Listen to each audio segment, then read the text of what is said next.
ഈ വലിയ ലോകത്ത് വലിയ കാര്യങ്ങൾ ചെയ്ത് വലിയവരാകുവാൻ നമ്മൾ അത്രയ്ക്ക് വ്യഗ്രത കാട്ടുമ്പോൾ കർത്താവായ യേശു തമ്പുരാൻ മനുഷ്യജീവിത യാത്രയാകുന്ന ഈ ചെറിയ ലോകത്ത് ചെറിയ ചെറിയ മാറ്റങ്ങളിലൂടെ ദൈവരാജ്യത്തിൽ വലിയവരായി തീരുവാൻ ഓർമ്മിപ്പിക്കുകയാണ്. ഇന്ന് നാം വായിച്ചു കേട്ട വിശുദ്ധ ഏവെങ്കേലിയോൻ ഭാഗം വിശുദ്ധ മർക്കോസ് ഏവെങ്കേലിസ്റ്റിന് എഴുതിയ സുവിശേഷം 9-ാം അധ്യായം അതിൻ്റെ 33 മുതൽ 41 വരെയുള്ള വേദഭാഗങ്ങളാണ്. ശ്രേഷ്ഠമായ ശ്ലീഹാ നോമ്പിൻ്റെ പരിസമാപ്തിയിലേക്ക് ഞാൻ നിങ്ങളും കടന്നു വരുമ്പോൾ എവിടെയാണ് ശ്ലീഹന്മാർക്ക് വിളിയുടെ നാൾവഴികളിൽ വഴിതെറ്റിപ്പോയത് എന്നുള്ളൊരു ഓർമ്മപ്പെടുത്തലും എങ്ങനെയാണ് തിരിച്ച് ദൈവവിളിയുടെ വഴിയിലേക്ക് കടന്നു വരുവാൻ ഒരു ശിഷ്യന് സാധിക്കുക എന്നതും കർത്താവായ യേശു തമ്പുരാൻ വളരെ വ്യക്തമായി പറഞ്ഞു വെക്കുകയാണ്. ഇവിടെ നമ്മൾ കണ്ടുമുട്ടുന്നത് ശിഷ്യന്മാർ വഴിയിൽ വെച്ച് തർക്കിക്കുന്നതാണ്. തർക്കം മറ്റൊന്നുമായിരുന്നില്ല, തങ്ങളിൽ ആരാണ് വലിയവൻ എന്നതായിരുന്നു ചോദ്യം. കർത്താവായ യേശു തന്നെ തമ്പുരാൻ കഫർന്നഹൂമിലേക്ക് എത്തിയപ്പോൾ ശിഷ്യന്മാരോടൊരു ചോദ്യം ചോദിക്കുന്നുണ്ട്. നിങ്ങൾ വഴിയാത്രയിൽ തമ്മിൽ വാദിച്ചത് എന്തായിരുന്നു? യഥാർത്ഥ വഴിയും സത്യവും ജീവനുമായ ക്രിസ്തുനാഥന്റെ കൂടെ യാത്ര ചെയ്യുന്ന മനുഷ്യർക്കിടയിലാണ് പ്രിയമുള്ളവരെ ഒരു ചോദ്യം ഉന്നയിക്കുന്നത്.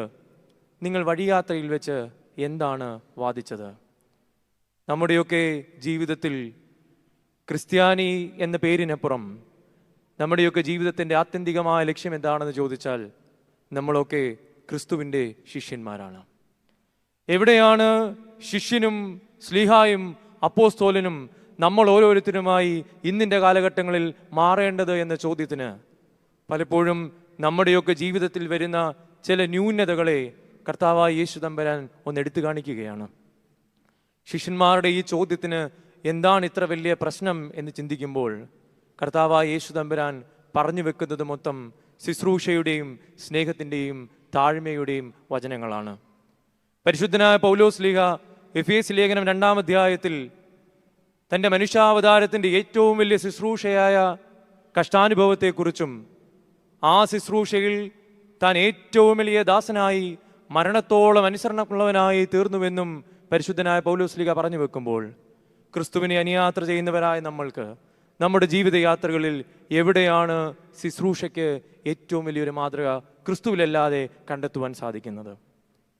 ഇവിടെ ശിഷ്യന്മാരുടെ പ്രവർത്തനങ്ങളിൽ അവർക്ക് സംഭവിച്ച 3 തെറ്റുകളെ കർത്താവായ യേശു തമ്പുരാൻ തൻ്റെ വാക്കുകൾ കൊണ്ട് തിരുത്തി കുറിക്കുകയാണ്.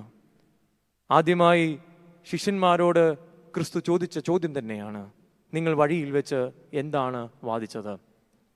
വിശുദ്ധ മർക്കോസ് ഏവെങ്കേലിസ്റ്റിന്റെ സുവിശേഷം നമ്മൾ വ്യക്തമായി ഒന്ന് പഠിക്കുമ്പോൾ ക്രിസ്തുവിൻ്റെ പഠിപ്പിക്കലുകളെല്ലാം അവൻ്റെ വഴിയാത്രകളിലാണ് നടത്തുന്നത്. അങ്ങനെയെങ്കിൽ ശിഷ്യത്വത്തിൻ്റെ ശ്രേഷ്ഠമായൊരു പാഠശാലയായി മർക്കോസിൻ്റെ സുവിശേഷത്തിൽ ഈ വഴി മാറുകയാണ്. ശിഷ്യന്മാരുടെ ജീവിതത്തിൽ ഒരു സെമിനാരി ഏതാണെന്ന് ചോദിച്ചാൽ നിസ്സംശയം പറയാം, ക്രിസ്തുവിൻ്റെ കൂടെയുള്ള ഈ വഴിയാത്രകളായിരുന്നു. അങ്ങനെയെങ്കിൽ ശിഷ്യത്വത്തിൻ്റെ പാഠശാലയായ ക്രൈസ്തവ ജീവിതത്തിൽ ക്രിസ്തുവിനെ കണ്ട് അവൻ്റെ മുഖത്ത് നിന്ന് കേട്ട് അവനോടുകൂടെ ആയിരിക്കുവാൻ വിളിക്കപ്പെട്ടവരുടെ മനസ്സിൽ ഉന്നയിക്കപ്പെട്ട ചോദ്യമാണ്, ഞങ്ങളുടെ ഇടയിൽ ആരാണ് വലിയവൻ? അതുകൊണ്ട് ക്രിസ്തു ചോദിക്കുകയാണ്, വഴിയാത്രയിൽ വിഹിതമല്ലാത്തത് എന്തോ നിങ്ങൾ ആലോചിച്ചു? അവരുടെ ഉള്ളു തിരിച്ചറിഞ്ഞുകൊണ്ടാണ് ക്രിസ്തു തമ്പുരാൻ ചോദിക്കുന്നത്, വഴിയാത്രയിൽ വിഹിതമല്ലാതെ നിങ്ങൾ വാദിച്ചത് എന്താണ്? കർത്താവിൽ സ്നേഹമുള്ളവരെ, ക്രിസ്തു സംസാരിച്ചപ്പോൾ നമ്മൾ എന്താണ് കേട്ടത്? ക്രിസ്തു പറഞ്ഞു പഠിപ്പിച്ചപ്പോൾ നമ്മൾ എന്താണ് കേട്ടത്? വിശുദ്ധ മർക്കോസ് ഏവെങ്കേലിസ്റ്റിന്റെ സുവിശേഷം 9-ാം അധ്യായത്തിൽ ഈ ഭാഗം പറയുന്നതിന് തൊട്ടു മുമ്പ് കർത്താവായ യേശു തമ്പുരാൻ പറയുന്നത്, ഇതാ മനുഷ്യപുത്രൻ പാപികളുടെ കയ്യിൽ ഏൽപ്പിക്കപ്പെടും, അവനെ അവർ കൊല്ലും, അവൻ മരിക്കും, എങ്കിലും 3-ാം നാൾ ഉയർത്തെഴുന്നേൽക്കും. രക്ഷയുടെ സുവിശേഷം പ്രഘോഷിച്ച് കേട്ട ചെവികളിൽ ഹൃദയത്തിൽ നിന്ന് ഉയർന്ന ചോദ്യം എന്ന് പറയുന്നത്, ഞങ്ങളിൽ ആരാണ് വലിയവൻ എന്നുള്ളതാണ്. അങ്ങനെയെങ്കിൽ ഉത്തരം നമ്മുടെ മനസ്സുകളിലേക്ക് വിട്ടുകൊണ്ട് ആ ചോദ്യം ഒരിക്കൽ കൂടെ ഉന്നയിക്കുകയാണ്, ക്രിസ്തു സംസാരിച്ചപ്പോൾ നമ്മൾ എന്താണ് കേട്ടത്? രണ്ടാമതായി ക്രിസ്തു തൻ്റെ ശിഷ്യന്മാരെ തിരുത്തുന്ന മേഖല എന്ന് പറയുന്നത് ഈ വലിയവർ ആരാണ് എന്ന് ക്രിസ്തു തൻ്റെ പ്രവർത്തനത്തിലൂടെ കാണിക്കുകയാണ്.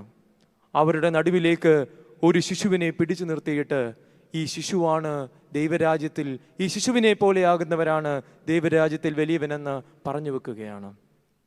അന്നത്തെ സംസ്കാരത്തിൽ അത്രയ്ക്ക് അപ്രസക്തരല്ലാതിരുന്ന ഒരുപറ്റം മനുഷ്യരായിരുന്നു ഈ ശിശുക്കൾ. നിങ്ങൾക്കറിയാം, അവരുടെ ജീവിത സാധ്യതകളിൽ ഒരിടത്തും ശിശുവിനും സ്ത്രീക്കും അത്രമേൽ പ്രസക്തിയൊന്നുമില്ലായിരുന്നു. അവിടെയാണ് കർത്താവായ യേശു തമ്പുരാൻ ഇത്രയും വലിയൊരു ചോദ്യത്തിന് ഉത്തരമായിട്ട് അപ്രസക്തനായ ഒരു കുഞ്ഞിനെ നടുക്കുകൊണ്ട് നിർത്തുന്നത്. ശിശുത്വത്തിൻ്റെ വിളി എന്ന് പറയുന്നത്, ശിശുത്വത്തിൻ്റെ വെള്ളിമ എന്ന് പറയുന്നത് നമ്മുടെ ജീവിതത്തിൽ അപ്രസക്തരല്ലാത്തവരെ തേടി നമ്മൾ ഇറങ്ങുമ്പോഴാണ്. വലിയവനാകുവാനുള്ള ആഗ്രഹം ഒരിക്കലും തെറ്റല്ല. പക്ഷേ വലിയവനാകുമ്പോഴും നീ മറക്കരുതാത്ത ഒരു മനോഭാവമുണ്ട്. അതാണ് ക്രിസ്തു പറയുന്നത്, മുൻപനാകുവാൻ ആഗ്രഹിക്കുന്നവൻ എല്ലാവരിലും പിമ്പനും ശുശ്രൂഷകനുമായിരിക്കണം. കർത്താവിൽ സ്നേഹമുള്ളവരെ, രക്ഷയെന്ന വലിമയെ മറന്നുകൊണ്ട് ഒരിക്കലും വലിയവരാകാൻ നമ്മൾ ശ്രമിക്കരുത്. രക്ഷയെന്ന വലിമയെ മറന്നുകൊണ്ട് എപ്പോഴെങ്കിലും വലിയവരാകുവാൻ നമ്മൾ ശ്രമിച്ചാൽ അവിടെയാണ് ശിഷ്യൻ ശുശ്രൂഷകനല്ലാതെ ആയി പോകുന്നത്.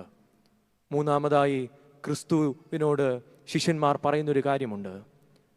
ഞങ്ങൾ വരുന്ന വഴിയാത്രയിൽ നിന്റെ നാമത്തിൽ ഒരുവൻ അത്ഭുതം പ്രവർത്തിക്കുന്നത് കണ്ടു. പക്ഷേ അവൻ നമ്മെ അനുഗമിക്കാതിരുന്നത് കൊണ്ട് ഞങ്ങൾ അവനെ വിലക്കി. ദൈവത്തെ അനുഗമിക്കാത്തത് കൊണ്ടല്ല അവർ വിലക്കിയത്.